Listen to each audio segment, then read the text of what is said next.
importantes, o uno de ellos en todo caso, ¿no? Acercándonos ya al mensaje presidencial, y creo que el propio presidente Ollanta así lo ha reconocido, ¿no? Él ha hablado, por supuesto, del tema de la educación en medio de protestas por parte de los maestros que piden varias cosas, entre ellas aumentos salariales, pero también se habla mucho de la ley de carrera público magisterial. Estamos en la línea con el padre Jesús Herrero, el presidente del Consejo Nacional de Educación. ¿Cómo le va, padre? Muy buenas tardes.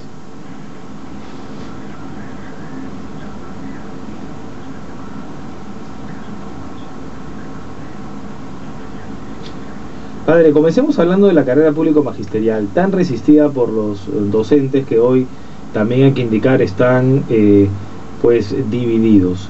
¿Qué se puede hacer al respecto? ¿Se tiene que aplicar así tal cual? Ellos promovieron, según señalan, esta norma, pero no están de acuerdo tal cual, digamos, se ha planteado. ¿Qué puntos, con qué puntos discrepan y de qué manera se puede llegar a un entendimiento? ¿Usted considera?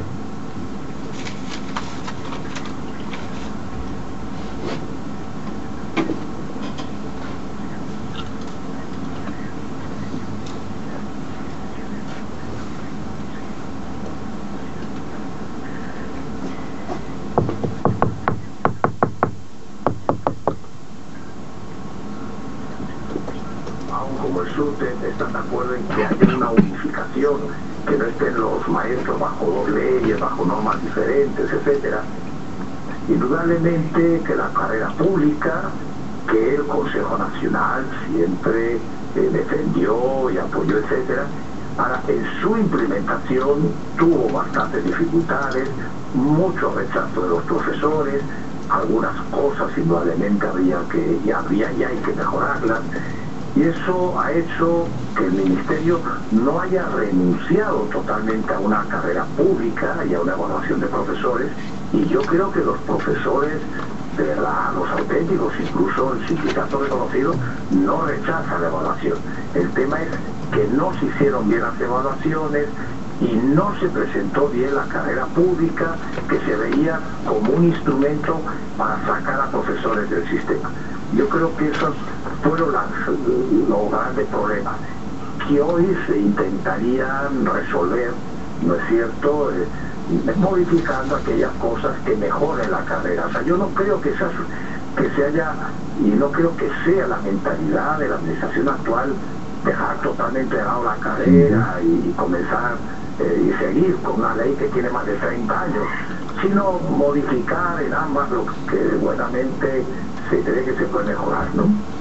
Ahora, padre, ¿cómo tratar este tema de la huelga? Porque se lleva 40 días. Hoy el presidente del Consejo de Ministros, el señor Jiménez, ha dicho que obviamente no los reconoce, que no va a negociar con estas facciones ligadas al Movadef de tendencia senderista.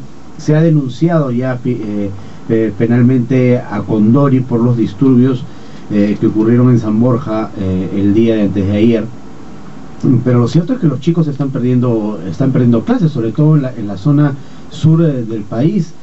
¿Cómo tratar este tema para evitar más pérdida de clases, que es lo que afecta directamente el futuro de nuestros educandos? Bueno, desde luego es la gran preocupación del Consejo Nacional, que ha manifestado en su comunicado publicado hoy en la República y que ha sido recogido felizmente por muchísimos medios de comunicación, y es una gran preocupación. O sea, hoy día en nuestro país hay alumnos que al mes de julio apenas se han recibido 40 días de clases, porque a este paro de algunas regiones, o sea, más que una huelga, no tendría que hablar de paro, porque no es una huelga convocada orgánicamente, etcétera, ¿no es cierto?, sino por una serie de dirigentes que por sí per se se han tomado la representatividad y han convocado en diversas regiones, más con más éxito, en otras con menos, a esta huelga, que hace que efectivamente muchos alumnos estén perdiendo clases, y mucho más en aquellas regiones que por H o Z motivos ya tuvieron también paros de actividades anteriormente al 20 de junio, que es cuando empieza este movimiento más Bueno, esto definitivamente el Consejo Nacional termina diciendo, por favor, esto hay que levantar el paro ya. Que haya reclamos justos, tenemos que encontrar otros caminos de hacer esos reclamos que no incidan en los más pobres, en los que nada tienen y que lo único que tienen como esperanza en la educación y se la estamos negando. Ahora bien, yo creo que la ministra no puede recibir a personas que no tienen representatividad. Es cierto. No puede recibirlas, y que eso es un tema ya político. O sea, tiene que ser desde el Ejecutivo, tendrá que encontrar algún camino, alguna guía que sea política, de un diálogo político y de una mirada política que corresponden también a otros niveles, no al Ministerio de Educación. Ahora, cuando se instauró el acuerdo nacional, se estableció como objetivo llegar para el sector educación al 6% de inversión, 6% del PBI en inversión educativa. ¿Cuán lejos estamos de esto? Porque parece que nos hemos estancado, ya no le ponemos la mirada al cumplimiento de estos objetivos, que era un objetivo país, ¿no? En el cual había un consenso generalizado, y pese a ello no se está avanzando, creo, lo que se debe. Bueno, definitivamente, esa es una de las quejas que existen, uno de los reclamos justos que existen todos los años en la evaluación que el Consejo hace del cumplimiento del proyecto educativo nacional. Ha venido reclamando que no se cumple porque se había pedido que se llegara a un 6% del PBI en forma gradual, de forma que cada año se incrementara en 0.25, pero eso no se ha cumplido. Estamos a menos de, bueno, digamos a mitad de camino, por ponerlo en números redondos. Probablemente que hay que hacer un esfuerzo, y que parte de ese incremento, una parte de ese incremento importante, tiene que ir necesariamente a eso que cuesta mucho trabajo un Ministerio de Economía, que es el gasto corriente, es decir, a que los profesores tengan mejores sueldos. Bueno, padre, por ese lado debe pasar entonces el discurso del presidente Ollanta, el mensaje de la nación. Yo creo que por ahí tendría que, no solamente creo, es que por ahí debe pasar, es necesario que pase. Ofrecer cumplir la cifra, digamos, o esa cifra es complicada. Yo no creo que la situación actual del país realmente sea complicada. El PBI sigue subiendo en el país, por tanto, más bien, aún el Consejo Nacional, y el Acuerdo Nacional, cuando se firmó este acuerdo de 6 puntos del PBI, más bien uno piensa que se quedó corto, porque el país ha tenido un incremento del PBI notable, pero que desgraciadamente no se incorpora a la educación. Este año 2012, con los 1.000 y algo de millones que se dieron específicamente para la educación rural, para hacer un esfuerzo por cerrar las brechas en la zona más abandonada, y es necesario cerrar las brechas, se ha subido, se acerca, diríamos, a lo que sería el 0.25 de un año, pero todavía muy lejos de ese 6% que se pide. Padre, hay algunos entendidos que señalan que no ha habido una continuidad, digamos, en el trabajo que se estaba haciendo, un buen trabajo, ¿no? Consideran educación desde el gobierno Alejandro Toledo pasando por el gobierno aprista. ¿En qué se ha fallado? ¿En qué considera usted se ha detenido y es, digamos, criticable? Le doy un ejemplo, ¿no? Los colegios mayores, el colegio mayor, los colegios mayores, ¿no? El colegio mayor, el presidente de la República. Era un colegio, era un colegio mayor, digamos, ¿no? Que está dentro de las instalaciones de Huampaní. Entonces se detuvo esto, ¿no? Le doy ese ejemplo. ¿Hay algún otro aspecto en el cual haya habido un estancamiento? Bueno, en primer término, el colegio mayor no se ha detenido, el colegio mayor está funcionando.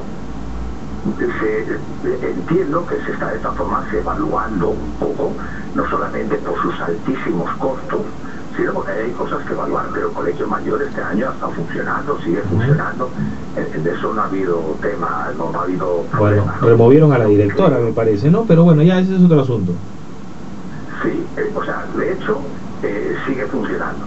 Ahora bien, el tema que para mí me parece más importante este año es la conciencia que se ha tomado de la importancia de cerrar las brechas y por tanto de invertir más en los sectores más pobres, y ahí se han generado varios miles de plazas, se ha incrementado notablemente en las plazas de educación inicial.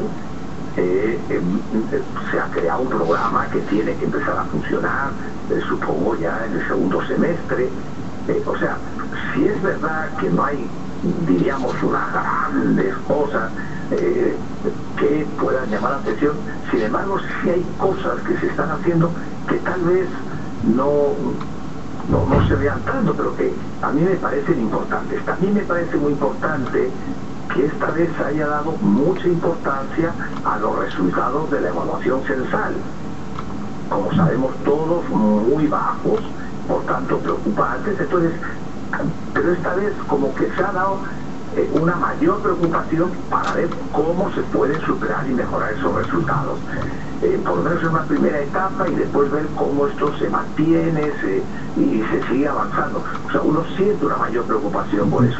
Ahora, en cuestiones de gestión de determinadas cosas, en el tema de carrera pública, en el tema de incremento de profesores, bueno, ahí definitivamente no se ha avanzado. Yo creo que se ha retrotraído demasiado el anuncio y efectivizar un mayor incremento a los profesores, y que esto ha ido generando este malestar.